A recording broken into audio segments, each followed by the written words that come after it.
Well, we're going to talk about music and how music got free.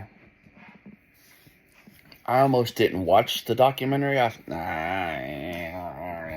Steve Jobs, it's his fault, blah, blah, blah, blah, blah.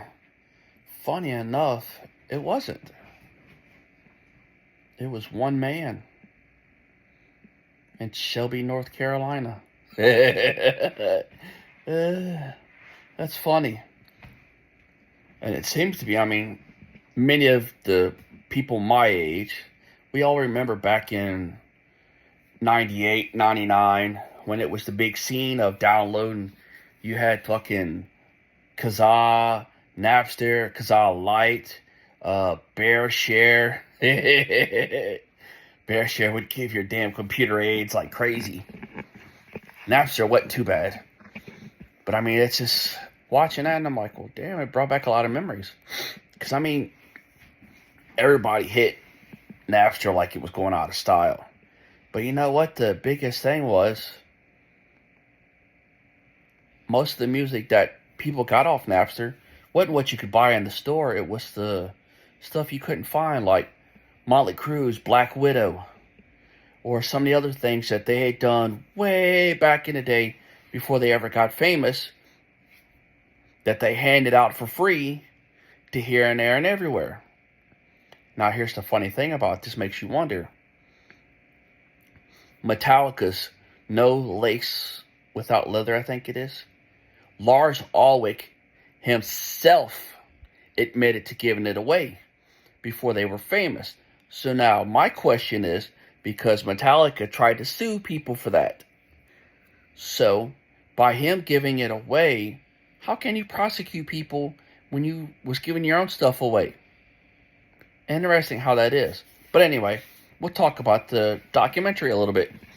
Go watch it if you want to learn what we went through back in 98 to 2006. I got away from that scene. It's whoop, bye, bye. Good thing I did, because we see how it turned out. And it's still kind of popular now about different things. But it's real interesting to see how things have turned out. And watching how CDs developed. I remember how when CDs come out. And one of the first CDs I seen was Ozzy Osbourne's Revelation Mother Earth. His first greatest hits album. With him, it's got the Bible checklist and all that. And I remember seeing that. And I remember it being $10. And the CDs next to it were $25. This was a limited edition thing, and it was on a clearance at one of the weird stores that was like what Walmart is now. This store was before Walmart in our area. And back then, me being 14 years old, there wasn't no way in hell I could afford that. Hell, the minimum wage then, I think, was $2.75. So who the hell is going to take a day's pay to go spend on a fucking CD? What? So we fast forward a little bit to 98. 99. 98, 99 is when I got my first computer. So then when I got introduced to IRC and all these other different little things that I'm going to dance around this so they don't try to put my ass in jail for shit. So that first computer was, what the hell was it? Oh, a Compact. That was my first fucking computer. I'm like, well, damn. That was pretty badass. So then, needless to say, I learned how to use it, and away I went from there. And then it went on from there. Watching this show, it's a 2-episode series so far. And it's pretty interesting to see how one man took and de-evolved everything. Actually, it was 2 people.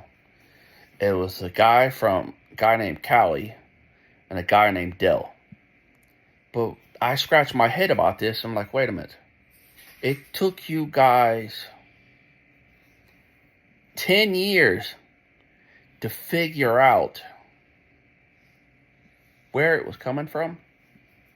I mean, common sense to me be like, okay, we got a problem, there's a leak. There's only two places they can leak from. The person that made the master or the person that's making the product itself. You go from there. It ain't like how it was with the fucking DVDs and the movies they were leaking, because those were leaking from the people getting them in the movie theater. Originally, it was started by a kid, I think he was 19, with a camcorder is what started it. And then it was a competition from there, because people started getting jobs at the movie theaters and started burning them and then putting them online. That way. Yeah, I remember all that shit too. So, funny enough, my entire collection from back then was gone. Somebody used my computer and just fucked it up. I had to throw the fucking hard drive away. He just fucked it up. Up there playing, not doing what he was supposed to do or whatever. And so I lost my entire collection of music from that era, which sucks. Because I had to go buy it all back. So there's that bullshit. God, that was fucking expensive. So I just get them from the fucking Goodwill now. They're cheap as fuck. Anyway. What was I? Oh yeah, back to what I was saying. A little sidetrack there. So yeah, it's kind of crazy, man. It really is. It's a good show if you want to learn how things come about. But I mean, they're still doing it now. It ain't shit going to change. And it just sucks because the streaming music, still the artists don't make shit. I think Cyndi Lauper said in one of the concerts I was at of hers that she had like 5 million downloads of Girls Just Want to Have Fun, and she made $5 off of it. So you guys give the music away because you bitched at us for downloading it, and you still don't pay the artist. So I mean, what the fuck? Because back then with the CDs, and the artists now will tell you that they didn't say that, but there's videos floating around of them saying it, like David from Drowning Pool and many others, that they didn't give a shit how you got it because they didn't make no money off of it. And they really didn't. Because it costed back then $2 to make a CD, make that CD. And they sold it for anywhere from $10 to $25. Some of them were $30. I know my fucking, my Lords of Acid that I bought back in 97 costed me $50 fucking dollars. Because I had to get it from Germany. Because it was out of print in the United States. So yeah, I paid a lot of money for that fucking CD. And now it's a dime a dozen. But you can't find the 2 Live Crew anywhere. And I still got it. So it's fucking, you're still not paying the artist the money from the streaming service. You didn't pay it from the CDs. The only artists that are making any money right now off their music are the ones like fucking 9 Inch Nails, because he owns a lot of his shit. Rob Zombie, because he owns a lot of his shit and he's touring a lot. Alice Cooper, I think he owns half his shit and all the touring he's doing. So I mean, that's the only way they're making it.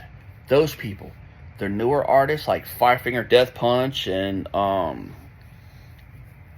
can't even remember some of the new ones because I don't really pay attention to a lot of the newer ones. There's just a couple here and there. Oh, The Hun and shit like that. They're barely making money because of the 360 contract.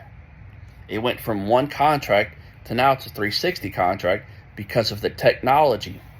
So their YouTube channel, the record company takes money, their streaming takes money, and all this other shit. Oh, and some of the other artists that are actually making money off the streaming is like Neil Young. He leased his catalog to Spotify. And there's a few others that have done it that are not under contracts that lease their catalog to the streaming services like that. And that's the only way they've made money, was a lump sum. But then now you got like The Cure, which Robert Smith sold his entire catalog for X amount of dollars. And then you got Kiss, which sold theirs completely. And then you have Queen, which sold theirs. Because they see where the technology is going, and now any ass clown with a fucking computer can make a song and it get popular. So the substance of music has went to shit. And all the artists that I grew up listening to are selling their shit. Which, I mean, a lot of them, they're old and yada, whatever. So they're not making new music, but it's going to be even more cheaply. It's like some of the vinyl. I've talked to a lot of people about vinyl records. The vinyl records that I had as a kid versus the vinyl records now are garbage. So again, the substance of the technology and the music that we consume is worse than an MP3 ever could.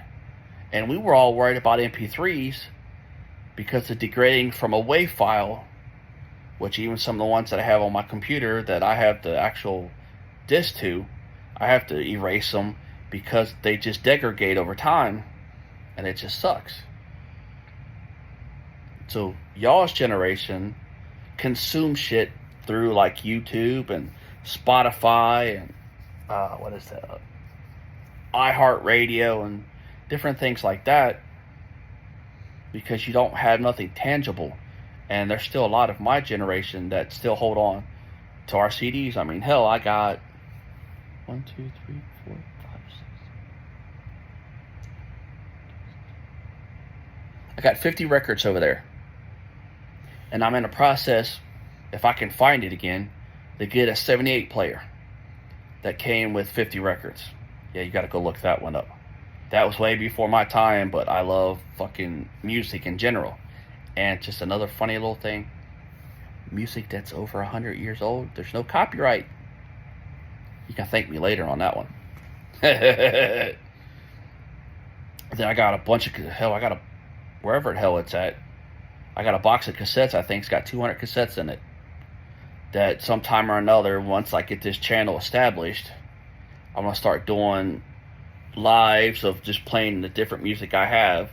And I'm going to start uploading my music up to YouTube, which they may or may not fuck with me over it.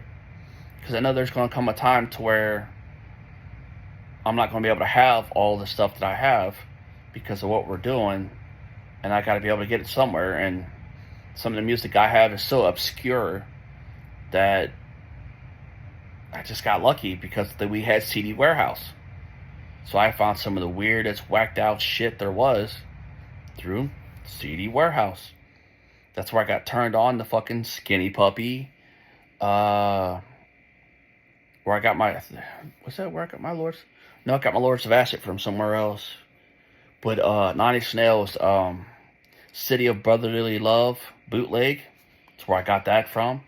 I mean, the shit that we couldn't find nowhere else because you couldn't even find it on the internet.